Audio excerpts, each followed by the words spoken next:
Oração para renascer em Deus. Renasci agora. Renasci em Deus. Sou agora um filho de Deus perfeito. O velho eu se foi e nasceu o novo eu que é filho de Deus. A vida de Deus é a minha vida. Logo, sou sempre saudável, forte, dinâmico e jamais acontece de eu adoecer, sentir cansaço ou envelhecer. Renasci agora. Renasci no amor de Deus. Por isso estou preenchido pelo amor de Deus. As antigas tristezas, as antigas mágoas, os antigos rancores e os antigos ódios ficaram no passado. Já não me entristeço, não me magoo, não me rancorizo nem odeio.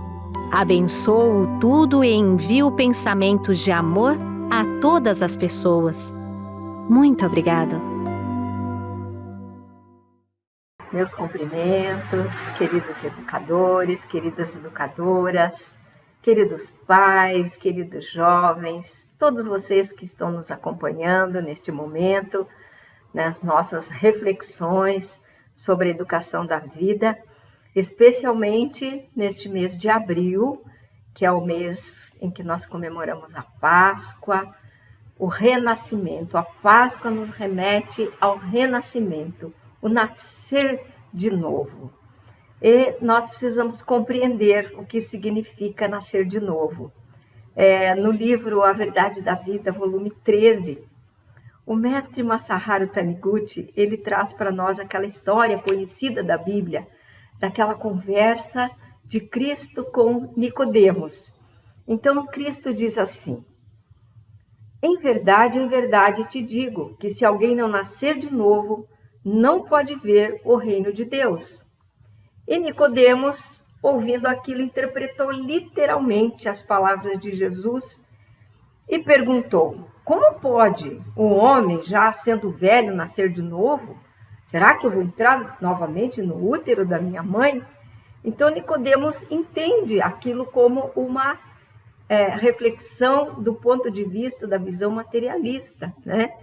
E aí Cristo responde: não pense que viu o reino de Deus simplesmente por ter presenciado milagres no plano material. Então, Cristo está falando das questões espirituais e do nascer de novo, que na verdade significa nossa consciência de que somos filhos de Deus. Nascer de novo é ampliar a nossa consciência para o fato de que somos seres espirituais. Não somos seres carnais, somos seres espirituais. E, portanto, o nascer de novo é conscientizar-se dessa questão. E nós, então, durante este mês de abril, na primeira semana, foi trabalhado justamente esse tema da conscientização de que somos seres espirituais, filhos de Deus, seres perfeitos, né? E que não somos somente seres carnais. Na segunda semana, nós fomos refletimos para o fato de que, uma vez que somos criados por Deus, como diz lá no livro do Gênesis, criados à imagem e semelhança de Deus, somos seres perfeitos, harmoniosos, e toda a criação de Deus também é perfeita. Então, podemos concluir que só existe o bem. Se só existe Deus e a criação de Deus, como a Seichonoye acredita, só existe o bem. Então, nesse momento de renascimento, nos libertamos da ideia do mal. O mal não tem existência verdadeira, só existe o bem. E na semana seguinte, terceira semana, foi a reflexão da semana passada, então nós atentamos para a nossa individualidade, a nossa peculiaridade como filhos de Deus. Atentamos para esse fato, refletimos sobre isso, a importância de nós nos conscientizarmos de que não precisamos nos comparar com ninguém. Cada um de nós tem a sua peculiaridade, o seu talento inato, e então, com a nossa peculiaridade, podemos servir a humanidade, cada um da sua forma, tal como criado por Deus. Somos cada um únicos na criação de Deus. E esta semana, né, hoje nós vamos então concluindo toda essa reflexão, falando do tema transforme-se, conecte-se de forma consciente, né? Vamos fechando com esta reflexão, conecte-se de forma consciente, transforme-se. Então, a partir de toda a reflexão que já fizemos, hoje nós vamos falar das nossas conexões conosco mesmos, com os demais, nossos filhos, os educadores com os alunos, né, com os estudantes, enfim, vamos falar das nossas conexões. E eu quero, antes de tudo também, agradecer a oportunidade de estar aqui novamente, agradecer a preletora Lilian Suzy Baff Norimatsu, que é a nossa superintendente das atividades dos educadores, e toda a sua equipe maravilhosa que nos proporcionam esta oportunidade de estarmos aqui fazendo essa reflexão tão importante, né, sobre a educação da vida. Então, nós vamos falar hoje com esse tema, né? Transforme-se, conecte-se de forma consciente, né? É o significado de estarmos presentes no aqui e no agora. Então, eu vou iniciar com essa revista, é a revista Fonte de Luz, do mês de janeiro. Ela traz um artigo na página 25 que fala da educação que valoriza o agora e desperta o talento dos educandos.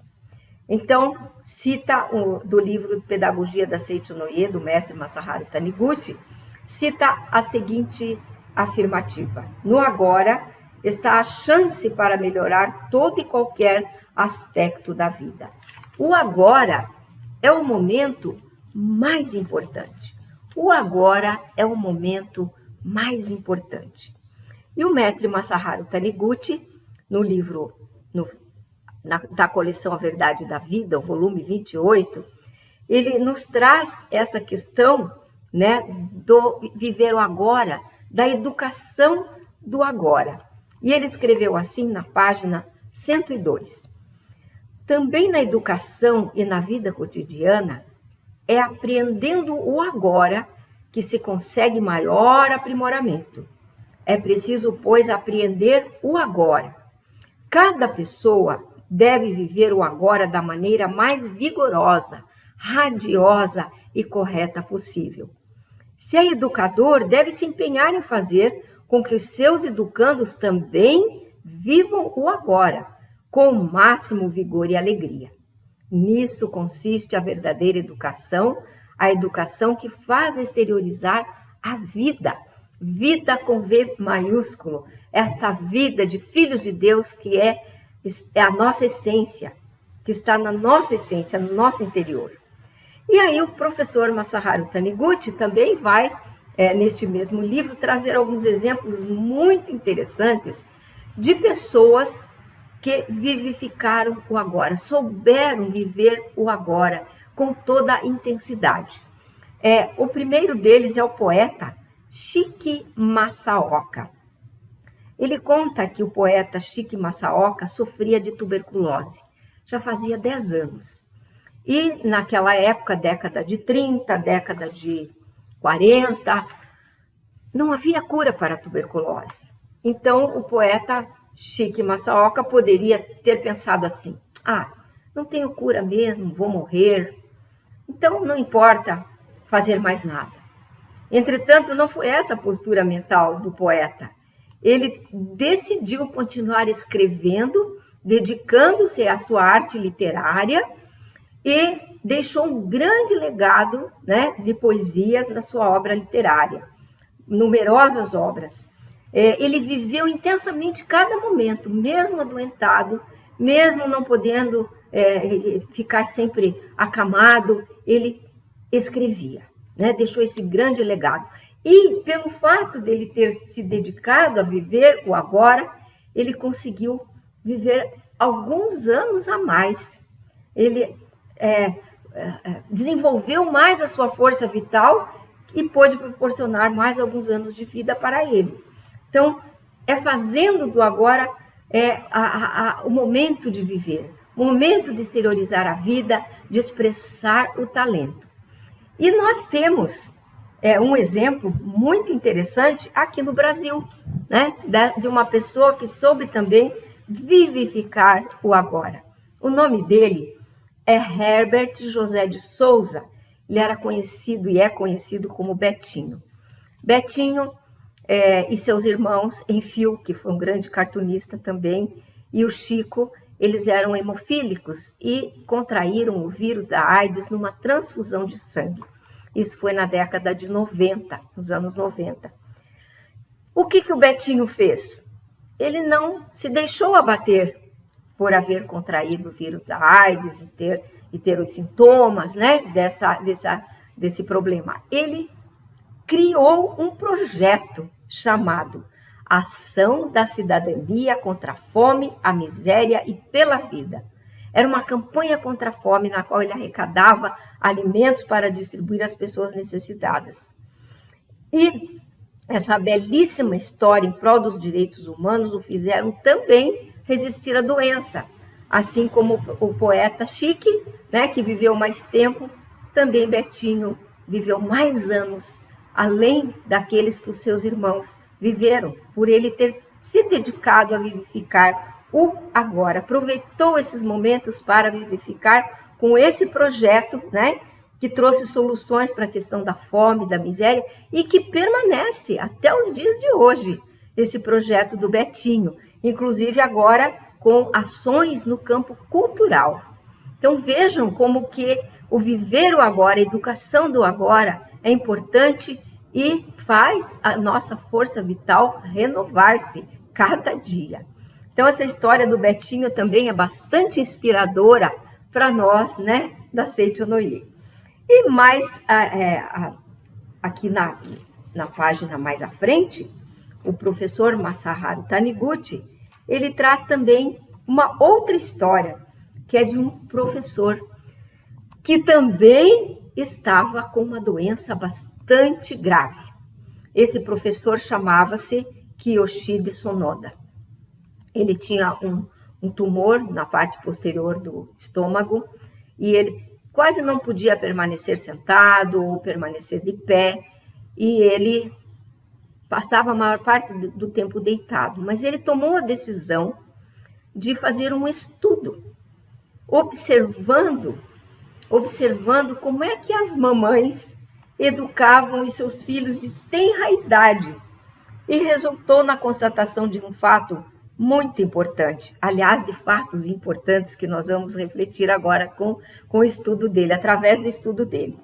Primeiro, ele diz assim: o grande amor que as mães têm por seus filhos faz com que nelas brote naturalmente a sabedoria para educá-los, e que, sob essa inspiração, praticam espontaneamente um método de educação em conformidade com o método educacional para a formação de gênios. Vejam só. Então ele começa a observar as mães. E ele vai constatando, né, porque nós sabemos que as crianças, desde tenra idade, elas já vão manifestando a curiosidade por tudo aquilo que elas observam ao seu redor, né? Desde bebezinhos, né, apreendendo o ambiente, o movimento, as cores, os sons, enfim. E quando elas vão crescendo, né, que elas começam a falar, elas começam a perguntar: o que é isto? O que é aquilo? Né? Como se faz isto? Como é que se faz aquilo? E é nesse momento que as mamães, com a sua sabedoria, começam com aquele amor, manifestar aquele amor com paciência, com perseverança, explicando para os seus bebês, para os seus filhos, o que acontece, né, quando eles perguntam a respeito de alguma coisa.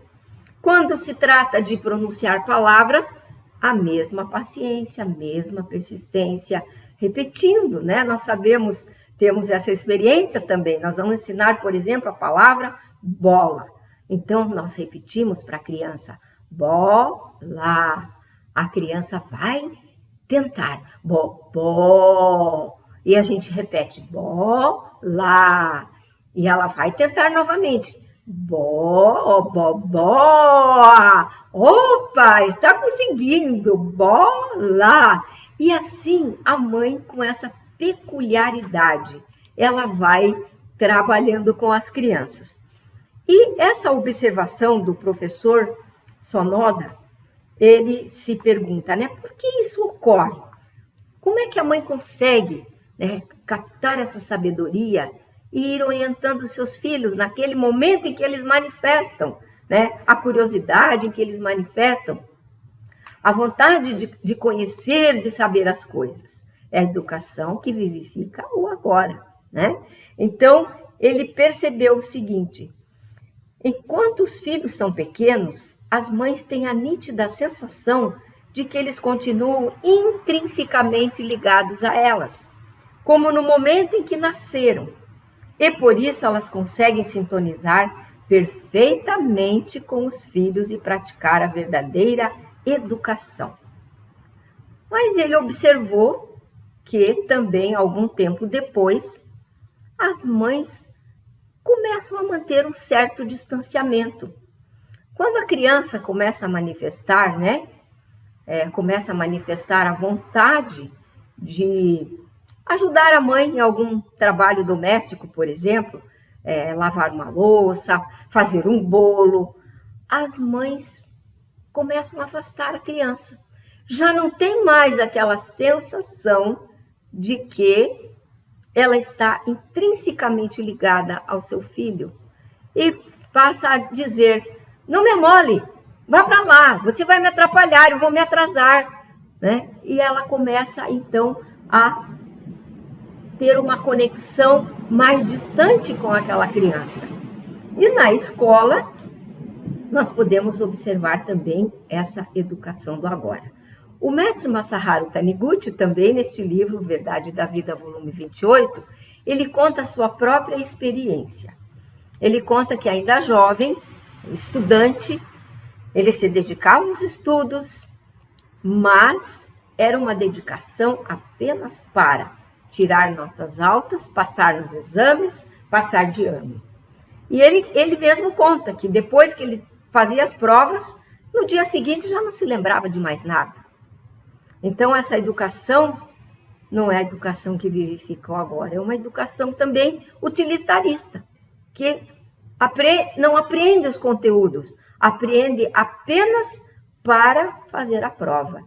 Então, diz que ele lembrava até da página e do lugar onde estava aquele texto quando a pergunta se apresentava na prova. Por quê? Porque ele apenas decorava. Então, a verdadeira educação é a educação, não é aquela educação que você manda o filho para a escola para que ele tenha conteúdos. Também é importante, muito importante, mas é principalmente aquela educação que extrai o que nós colocamos de início, aquela capacidade infinita de filhos de Deus que nós temos dentro de nós. Faz manifestar os nossos talentos, os nossos dons, né, para que nos tornemos realmente seres que conectam-se com os demais seres para proporcionar uma vida grandiosa e feliz para toda a humanidade, né? Então, essa é a verdadeira educação. Então, essas mães que chegam a repelir os filhos, vá para lá, está me atrapalhando, ela está se desconectando. E nós precisamos restabelecer essas conexões. Precisamos restabelecer essas conexões. O pensamento utilitarista da mãe, né, que quer que prevaleça a educação formal apenas, que quer que a criança não faça nada para não atrapalhar, essa educação precisa ser repensada. Neste momento em que nós estamos refletindo sobre o nascer de novo, precisamos refletir sobre a forma como estamos educando nossos filhos, como estamos educando os nossos estudantes, né? Nossas crianças, nossos jovens. Precisamos restabelecer a conexão. E para restabelecer essa conexão, nós trouxemos aqui também um livro importante do mestre Masaharu Taniguchi, Sabedoria da Vida Cotidiana em 365 Preceitos. Ele coloca, é o volume 1, aqui na página 70, ele escreveu o seguinte: viver plenamente o agora. Quando estiver junto com seus familiares, expresse plenamente o amor e o carinho que sente por eles e converse alegremente. Não macule a vida que você está vivendo agora, com as lembranças desagradáveis do passado ou apreensões pelo futuro. Viva plenamente o agora. Viva-o com alegria, agradecendo a Deus, que é a fonte de todas as dádivas. Então vejam, reconectarmos-nos com nossos familiares, né? Quando estivermos com eles, estejamos com alegria, presentes. É a presença do aqui e agora, né? E não ficarmos rememorando coisas do passado, coisas tristes, e nem ficarmos nos preocupando e apreensivos com o futuro. Porque vivendo agora, com certeza teremos um futuro radiante, né? E ele continua aqui também para as pessoas que quando estão trabalhando, né? Concentre-se no trabalho. Mentalize que a sua tarefa e a sua missão no momento recebida de Deus, né? Nós, educadores, concentrarmos no nosso trabalho de educadores, né? Distrair a capacidade infinita dos nossos educandos. Então, a nossa missão, então, conscientizemos-nos de que estamos trabalhando com Deus e agradecemos. Não lamentar o que passou, não tenha apreensão pelo que virá e viva o agora com alegria e gratidão. E assim sua vida será sempre feliz. O professor Keio Kanuma também, nosso educador, pedagogo da Seicho Noe, que escreveu diversos livros, que também está citado aqui nesta revista que eu mencionei para vocês, no artigo da revista Fonte de Luz do mês de janeiro. Nós citamos aqui o professor Keio Kanuma, porque ele também fala da educação do agora. Quando muitos pais conhecem a Seicho Noe, o ensinamento da Seicho Noe, às vezes lamentam: puxa, por que eu não conheci esse ensinamento antes, né? Fiz tudo errado até agora, não fiz a educação intrauterina, dizem as mamães. Mas o professor Keio Kanuma diz assim no seu livro Educação no Renascimento: não se preocupe, na educação tudo começa com o agora. Não se preocupe com o que passou, como está ali também no livro do mestre Masaharu Taniguchi, Sabedoria da Vida Cotidiana. Não se preocupe com o que você fez de errado no passado. Tudo começa com o agora. Agora é o momento certo para todas as coisas. Então, nós vamos vivenciar o agora. Vamos vivenciar o agora. O mestre Masaharu Taniguchi também, ele nos proporciona um grande ensinamento neste livro, Pedagogia da Seicho Noe. E aqui eu gostaria de aproveitar para falar da nossa livraria virtual, antes de falarmos do outro livro do mestre Masaharu Taniguchi. Vejam só, a nossa livraria virtual está de roupa nova, né? livraria.sni.org.br para adquirirmos as obras sagradas. livraria.sni.org.br. Até 30 de abril, de 16 a 30 de abril, estaremos com frete grátis. Então, procure adquirir os livros que nós estamos aqui apresentando também para vocês, educadores, pais, para nós nos aprimorarmos cada vez mais a respeito da educação da vida, né? Então, é importante que nós saibamos que até 30 de abril teremos frete grátis na livraria com essa roupa nova. Muito obrigada. Então, vamos falar do mestre, né? Vamos falar do mestre, desses aspectos importantes que ele traz aqui para nós no livro Pedagogia da Seicho Noe, né? Para falar dessa educação do agora, né? Para falarmos da educação do agora, ele traz vários pontos aqui, e eu vou destacar alguns. O primeiro deles que vou destacar é sobre a criação divina, né? Nós falamos no início que somos filhos de Deus, criados à imagem e semelhança de Deus. O segundo ponto, nós vamos falar sobre o elogio. Importantíssimo o uso do poder da palavra para elogiarmos. O terceiro ponto, nós vamos falar da confiança que devemos ter nas nossas crianças, nos nossos jovens, nos nossos educandos. No quarto ponto, vamos falar sobre alegria. Manter sempre a alegria nos ambientes do nosso lar, da nossa escola, onde estivermos, expressar alegria. Quinto ponto, o desenvolvimento da capacidade imaginativa que as crianças têm. E, no sexto ponto, o desenvolvimento da capacidade intuitiva, que é uma capacidade primordial para todas as questões da nossa vida. Então, nós vamos destacar cada um desses pontos. O primeiro, né, que nós falamos sobre a criação de Deus. O primeiro aspecto para nós, pais, educadores, é nós acreditarmos na criação de Deus, na criação desse Filho de Deus, no ser humano, Filho de Deus, perfeito à imagem e semelhança de Deus. Acreditar que a criança é essencialmente boa, apesar de, às vezes, ela não manifestar, num primeiro momento, às vezes manifestar como um estudante indisciplinado, às vezes um estudante com dificuldade de aprendizagem, mas, na essência, como filhos de Deus, toda criança é inteligente, toda criança é boa por natureza, ela é obediente, ela é doce, ela é amorosa. Nós devemos acreditar nisso. É acreditando na criança, dessa forma, reconhecendo a sua natureza divina, que ela vai manifestar-se. E esse é um aspecto primordial para nós trabalharmos com a educação do agora, né? Agora a criança já é boa, agora a criança já é inteligente, né? Como filha de Deus, agora ela já é capaz de aprender, ela é capaz de expressar-se, ela é capaz de manifestar os seus dons, agora. Então é preciso que a gente reconheça essa capacidade.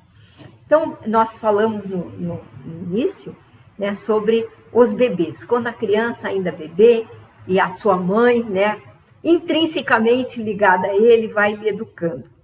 Os bebês, né, nós sabemos que eles começam primeiro a apreender o mundo através do tato. Eles gostam muito, né, pegar papel, amassar os papéis, ouvir, né, o barulho do papel amassado. Então, através do tato, ele vai aprendendo o mundo. Depois vai desenvolvendo outros sentidos, né? O sentido da audição, por exemplo. E o mestre Masaharu Taniguchi, ele nos orienta que nós devemos colocar músicas suaves, músicas clássicas, bonitas, para que a criança vá desenvolvendo essa capacidade auditiva, né? E vá desenvolvendo também bons sentimentos. Ao mesmo tempo, a capacidade visual, né? Estimularmos através do colorido, através da movimentação, de objetos. E assim, essa educação do agora apreende através dos 5 sentidos que o bebê está desenvolvendo e já vai estimulando para que ele vá se desenvolvendo, né? E depois, quando ele vai crescendo, e daí vai querer andar, vai começar a falar, nós também vamos observando esses estímulos e vamos fazendo com que a criança se desenvolva grandemente, né? A educação do agora. A criança é cheia de vitalidade, né? Diz o mestre. Ela desenvolve na direção correta se nós formos trabalhando nesse estímulo do agora, né? Quando ela manifesta o interesse por alguma coisa, ela é curiosa, manifesta a curiosidade, já devemos estar atentos, né? Nós mamães, as avós também, os educadores, para esse aspecto, né? E jamais tolhermos esse desenvolvimento com observações como: que travessura, olha o que você fez, quebrou tal coisa, né? Você é desastrado. Nesse momento, essa educação, ao invés de manifestar a capacidade infinita de fazer com que a criança se expresse corretamente, vai tolher essa capacidade, vai impedir que ela desenvolva suas capacidades. E para isso, nós vamos também falar do segundo ponto, que é o elogio, porque é através do elogio que nós também vamos desenvolver as capacidades nas crianças. Então, por exemplo, ela vai começar a andar, né? Começa a dar os primeiros passinhos, e ela cai, e ela levanta-se de novo. E é nesse momento que nós devemos estar ali para dizer: parabéns, você conseguiu, olha, você já está caminhando. Quando ela vai expressar, vai falar também da mesma forma. E em todos os aspectos, quando ela vai começar a comer, a gente sabe que a criança faz bastante sujeira quando ela vai começar a comer, ela se lambuza, mas nós devemos estimular para que ela vá aprendendo a alimentar-se sozinha, né? Parabéns, você se alimentou. E aí, através do elogio, nós vamos estimulando grandemente as crianças, né? Mesmo que elas se mostrem, claro, que no início podem ser meio desajeitadas, lógico, né? Não são perfeitas, mas nós devemos elogiar. E da mesma forma, quando já crescidinhas, como já colocamos anteriormente, quando elas querem participar, ajudar a mãe ou o pai nas tarefas em casa, né? Nas brincadeiras, nós devemos também elogiar. Mesmo que ainda, de alguma forma, vai ajudar a fazer um bolo, derrama farinha na mesa, derrama farinha no chão. Então, mesmo assim, devemos expressar o elogio. Você conseguiu, parabéns, você está aprendendo. E a criança se sente estimulada. Mas, se nós, ao contrário, formos falar da sujeira, formos falar que é muito lerda, que demora muito, que está atrasando a mãe nas tarefas, então a criança vai se sentir desestimulada, completamente desestimulada, né? Então, o mestre escreveu na página 114 deste livro, né, que a gente não deve infringir a lei da vida, né? Nós devemos elogiar a criança para que ela dirija a sua capacidade de acordo com a lei da vida. O que significa isso? Quando elas estão brincando, nós observarmos que nas brincadeiras elas já mostram suas aptidões, elas já mostram as suas habilidades, os seus gostos.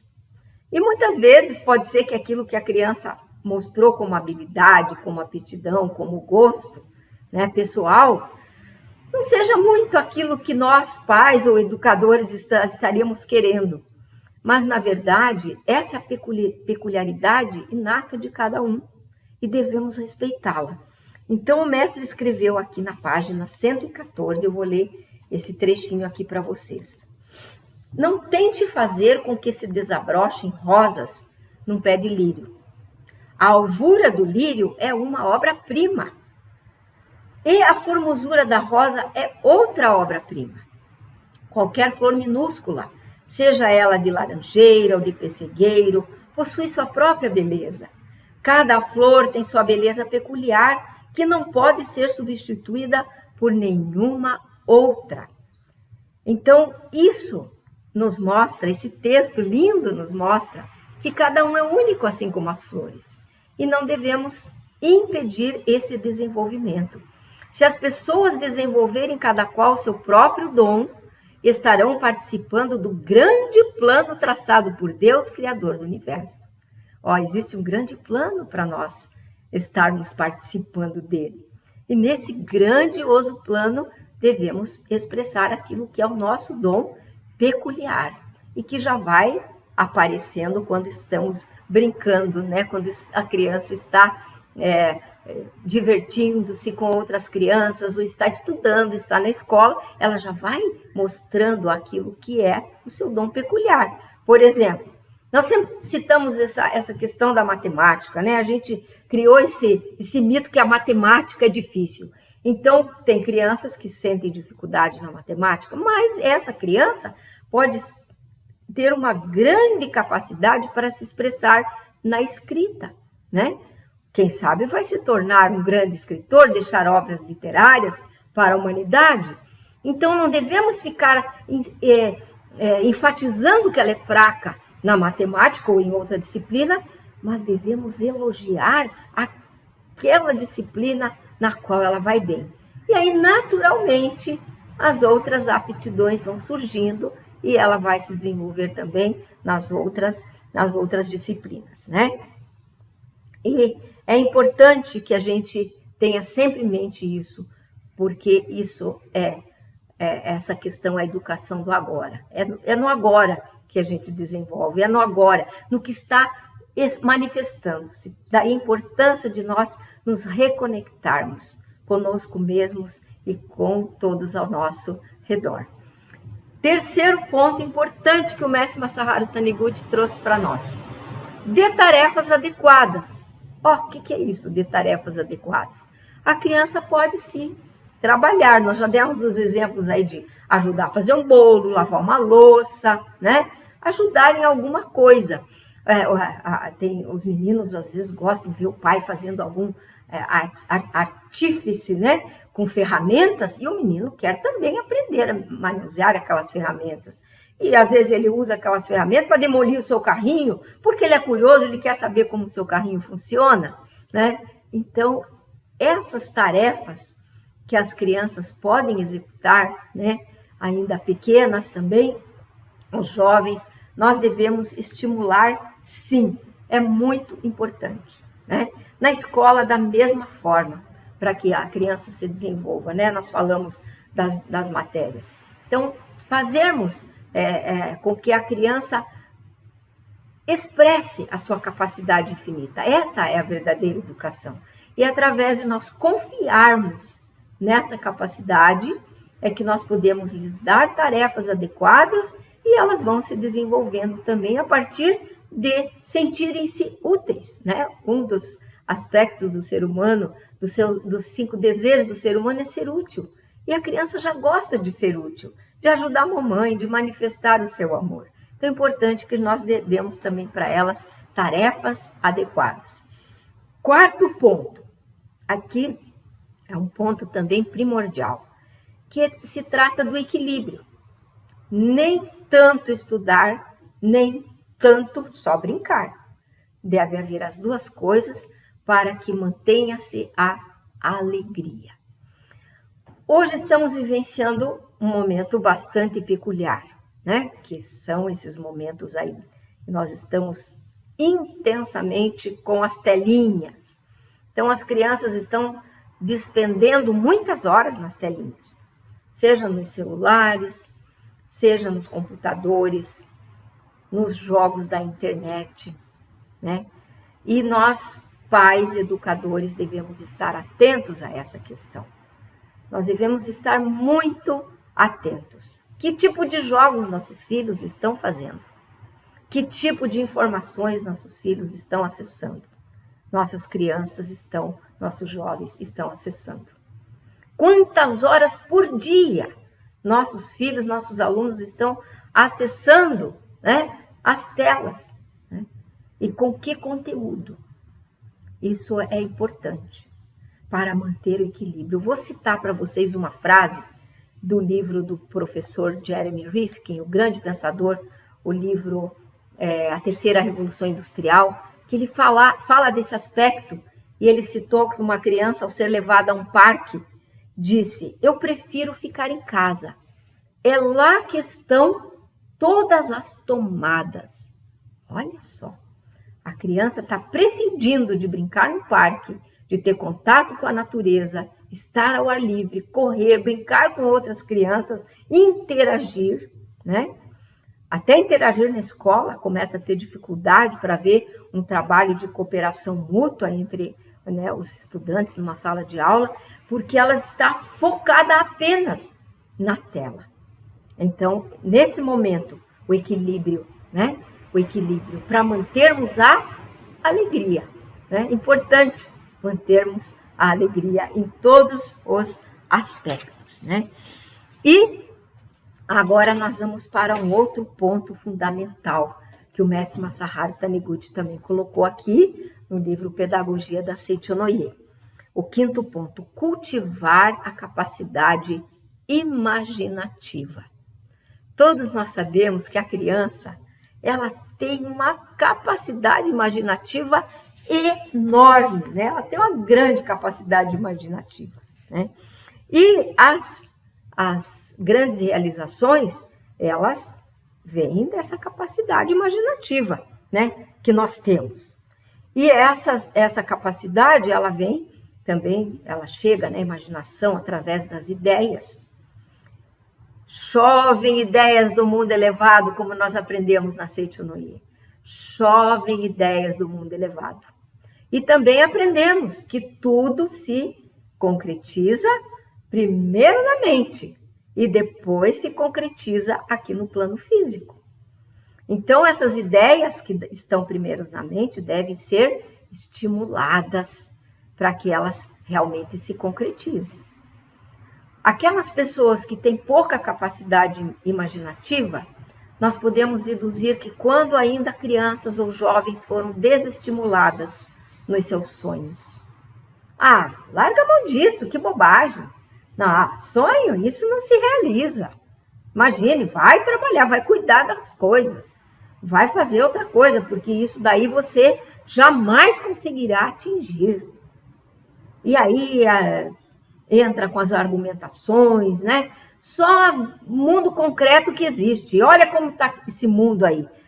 Está sonhando mudar o mundo, melhorar o mundo? Isso não é possível. Então, as crianças, jovens que são desestimulados a partir dessas observações, elas desenvolvem pouco a sua capacidade. É grande a capacidade imaginativa, mas acaba sendo atrofiada. Então, é preciso que a gente estimule os sonhos. O mestre Masaharu Taniguchi fala no livro dos jovens, idealize um grande sonho. Jovem, idealize um grande sonho. E precisa ser grande, né? Não sonhinhos mesquinhos, pouquinhas coisas. Não, nós devemos estimular para que as crianças, os jovens tenham grandes sonhos, né? E através disso, o que nós vemos acontecer? As pessoas sensíveis, como os artistas, por exemplo, que captam as ideias do mundo elevado, elas produzem grandes obras de arte. Os grandes artistas que nós temos, né, da humanidade, cujo legado permanece até hoje, pintores, escultores, obras literárias, poetas, né? Os músicos, são as ideias que eles recebem com a sua sensibilidade e com a sua capacidade imaginativa desenvolvem, né? Assim também os cientistas, os estudiosos, eles começam a desenvolver as suas experiências e chegam a produzir produtos e aparelhos e tecnologias importantes. Nos dias de hoje, por exemplo, estamos aí com muitas pesquisas tecnológicas no sentido de desenvolver tecnologias para que nós possamos captar as energias renováveis, captar as energias do sol, da água, do vento, a favor, né, da humanidade, para podermos conter o aquecimento global. É muito importante nesse momento que novas ideias surjam, inovadoras, para que a gente possa caminhar para deixarmos um planeta habitável, sustentável para as nossas futuras gerações. Então, daí a gente estimular a capacidade imaginativa dos jovens, das crianças. Jamais também colocarmos ideias deturpadas, distorcidas, imagens de coisas feias, de monstros. Isso não deve povoar a mente das crianças e dos jovens. Nós devemos sempre trabalhar com a beleza, observando a natureza, observando os animais, a vida, né? Enfim, para que essa capacidade imaginativa se desenvolva. E a observação da natureza é primordial para isso. As crianças hoje que vivem em grandes cidades toda oportunidade que tivermos, levá-las aos parques, levá-las à praia, levá-las sempre num lugar ao ar livre onde elas possam desenvolver a sua capacidade imaginativa. E um aspecto muito importante que a Seicho Noye nos ensina. Nós, nessa capacidade imaginativa, pensarmos em Deus, em Buda, naquele Deus amoroso, onipotente, né? Que nos envolve, que está sempre nos protegendo. A criança deve ter essa confiança de que ela é filha desse Deus amoroso, e não de um Deus bravo, que briga, né? Que dá castigos. Esse Deus, na Seicho Noye, não existe. Existe o Deus de amor, né? O Deus onipotente, o único poder, né, que existe, é esse Deus onde só existe o bem. Então, isso é importante para desenvolvermos também a capacidade imaginativa das nossas crianças. E para irmos aí concluindo nossos pontos da educação do agora, é a questão da intuição, né? A capacidade imaginativa, depois advém a intuição. Essa intuição, ela está associada também à capacidade de maravilhar-se das crianças, que nós adultos acabamos perdendo ao longo da vida e que devemos recuperar. Então, a intuição é aquele aspecto que faz com que a gente apreenda alguma coisa, pessoa, ambiente, imediatamente. Percebemos o todo. Essa intuição também é importante para as grandes invenções, para as grandes descobertas. O mestre Masaharu Taniguchi, ele sempre cita nos seus livros as experiências de Newton e de James Watt, né? O Newton que viu a maçã cair, né? O Newton viu a maçã cair, todo mundo vê os objetos cair, mas ninguém se incomoda muito, né? Não se maravilha, mas o Newton ficou pasmado, né? Porque viu a maçã cair. Peraí, tem alguma coisa aí nessa história, vou descobrir. E assim ele chega à gravitação universal. Porque a sua intuição captou que ali havia algo importante. E ele descobre a força da gravitação universal. E o James Watt, que vê a tampa da chaleira quando a água começa a ferver e a tampa se move, ele observa e deve ter pensado assim, opa, tem uma força ali que está levantando a tampa da chaleira. É o vapor, esse vapor é uma força. E aí ele capta a sua intuição, diz, opa, com essa força podemos fazer os transportes, as locomotivas, podemos fazer as mercadorias, as pessoas serem deslocadas com essa força, né? De uma distância, de grandes distâncias, de um lugar para o outro. E ele, então, né, consegue, James Watt e Newton serem grandes gênios da humanidade, por conta dessa capacidade intuitiva. E aí os que se maravilham ante a natureza, a beleza da natureza que falamos, né, que tornaram-se gênios, como Rafael, Michelangelo, Millet, Rodin ou Shakespeare, o grande escritor, né? E o mestre aqui dá uma alerta para nós. Gênio é aquele que, mesmo depois de adulto, conserva a capacidade de se maravilhar que possuía na infância. Então, desenvolver a intuição da criança junto com a capacidade de maravilhar-se com o mundo, com as coisas, é a educação do agora. Então, para nós irmos concluindo, né, nossas observações, nossas reflexões, né, deste momento de hoje, né, nós queremos agradecer profundamente a educação da vida, os estudos do mestre Masaharu Taniguchi, os exemplos inspiradores que nós trouxemos aqui para que a gente possa ver que podemos vivificar o agora, mesmo numa situação de uma doença grave. Nós não devemos esperar a cura ou a morte, mas devemos aqui e agora já irmos produzindo aquilo que faz parte do nosso talento e expressarmos o nosso talento, assim como com as nossas crianças, com os nossos jovens. né, a educação do agora. Transforme-se é o nosso tema, né? Reconecte-se, mude a qualidade da sua conexão. Então vamos nos reconectar, aproveitar toda essa reflexão do mês de abril, do mês da Páscoa, o renascer. E vamos renascer em Deus. E assim eu concluo as nossas reflexões, trazendo também, para finalizarmos, uma oração deste livro, Sutra Sagrada, Verdade em Orações, volume 1, que é a oração para o renascimento. Então, gostaria de pedir-lhes que se coloquem numa posição confortável, fechem os olhos e acompanhem mentalmente as palavras da oração para o renascimento. Está na página 59 deste livro. Agora estou vivendo um novo dia. Tudo que pertence ao passado, que é mau, que é indesejável, que é feio, que é sombrio, que é pessimista, já se foi. Todo o passado já desapareceu e estou renascendo agora, recebendo de Deus os pensamentos bons, desejáveis, belos, alegres e positivos.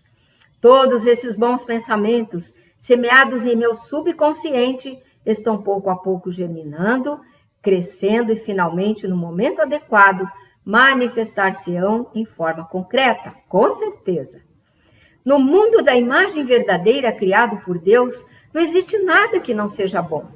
E está determinado que somente o que há de bom no mundo da imagem verdadeira se manifestará neste mundo fenomênico, a não ser que nós, homens, impeçamos a sua manifestação com pensamentos negativos e errôneos. Eu renasci neste momento. Eliminei todos os pensamentos e sentimentos negativos e pessimistas que estavam obstruindo o canal por onde se manifestam todas as coisas boas do mundo da imagem verdadeira. Rompi todas as amarras que me prendiam. Na minha mente já não existe nada que impeça a germinação e o crescimento das boas sementes que Deus colocou no meu interior. Eu renasci agora. Sou filho de Deus. Deus semeou no meu interior a possibilidade infinita que vai se manifestando cada dia mais abundantemente. Por mais que surjam aparentes dificuldades, enfrento-as com destemor e avanço decididamente. Assim procedendo, força muito maior surgirá do meu interior. Então as dificuldades deixarão de existir e a estrada íngreme tornar-se-á plana. Eu renasci agora.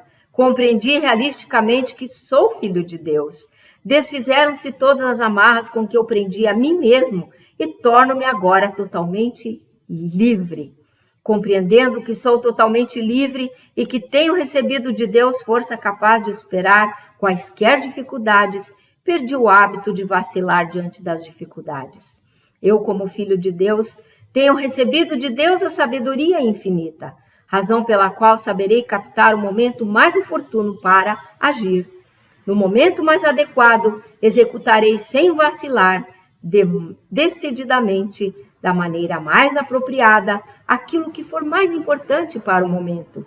Por isso, aquilo que executo concretiza-se infalivelmente e dá ótimos resultados. Eu renasci agora, sou filho de Deus. Deus está sempre comigo e me protege a todo instante. Neste momento está jorrando do meu interior a nova força vital, está nascendo nova coragem e consigo enfrentar todas as circunstâncias com interesse e alegria. Ó ano da melhora de todas as coisas, ano da realização de todas as aspirações. Ó como sou feliz! Agradeço a Deus por me dar esta convicção. Muito obrigado, e assim encerramos com esta maravilhosa oração para o renascimento. Muito obrigado a todos que estiveram conosco até este momento. Parabéns, educadores, educadoras, pais, jovens. Muito obrigado, muito obrigado.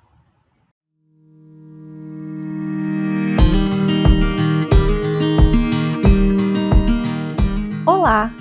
Nós sabemos que todo educador, seja ele profissional da educação ou não, pode ser o pai, a mãe, um cuidador, né? Traz no seu íntimo o desejo de contribuir para o desenvolvimento do seu educando, do seu filho, do seu aluno, da pessoa com quem você convive. Por isso, a gente fica constantemente à procura de soluções. Mas mais do que soluções, o importante é encontrar e apreender o correto modo de educar. Sendo assim, meu amigo, eu te convido a conhecer o ciclo de estudos da educação da vida, carinhosamente chamado de CEV. O CEV surgiu não só para atender as necessidades dos educadores, dos profissionais da educação, mas discutir essas questões que afligem a sociedade atualmente. Ao apresentar, estudar e aplicar a correta educação, a educação da vida, o CEV propõe uma verdadeira quebra de paradigma. Porque além de estudarmos a educação da vida propriamente dita, em profundidade, nós estudamos os pilares do ensinamento, onde se alicerça essa visão de mundo, essa visão de homem, essa visão de educação, e nós colocamos isso em prática e acompanhamos, aonde está sendo aplicada essa educação da vida. Discutimos em grupo, nos apoiamos. E primeiro olhando para nós mesmos, revisitando a nossa história, revisitando o nosso passado e depois aplicando a educação da vida no nosso cotidiano, que pode ser no âmbito pessoal, na nossa casa, no nosso trabalho, no ambiente escolar, na comunidade. Então é justamente por isso que quem faz o CEV, assim como eu, a gente afirma que o CEV é transformador. E eu te convido a conhecer. Para quem é o CEV, gente? Não é só para o professor, não é só para o profissional de educação, mas também para todo educador, todo pai, todo avô, toda pessoa que acredita que através da educação é que nós podemos transformar a sociedade em que a gente vive, em que nós podemos, através do fazer educativo, contribuir efetivamente na edificação de uma nova civilização. Então seja muito bem-vindo ao CEV. Hoje o CEV acontece em mais de 50 localidades, nas modalidades presencial, virtual e híbrida. Então, para saber aonde tem o CEV, como você faz para participar ou para ter mais informações, entre em contato conosco no WhatsApp 5014-2253 ou no nosso e-mail cev@sni.org.br, que a gente vai ter o prazer de te responder e entraremos em contato. Venha participar conosco. Muito obrigada!